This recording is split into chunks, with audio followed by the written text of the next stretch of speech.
আম্মু তুমি কি করো? এই যে চুলা পরিষ্কার করি, 2 দিন চুলা পরিষ্কার করি নাই, তাই কি অবস্থা। আমি এটা দিয়ে চুলা পরিষ্কার করি, দেখেন আপনারা আমি কিভাবে করি। এটা অনেক সহজ করতে। এটা দিয়ে কি হলো? দেখো কি হয়েছে।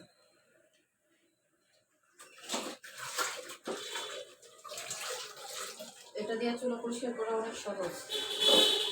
এই দেখো একদম easy। অনেক সহজ তো।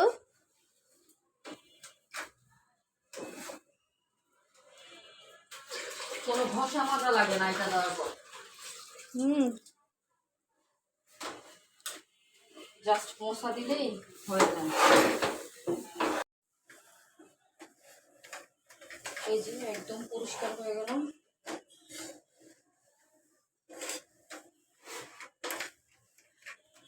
এটা দিয়ে কাজ করলে কাজটা অনেক তাড়াতাড়ি হয় অনেক পরিষ্কার হয়ে গেছে একবারে।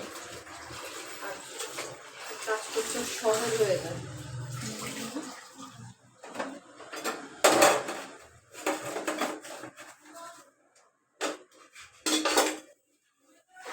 অনেক তাড়াতাড়ি পরিষ্কার হয়ে গেল।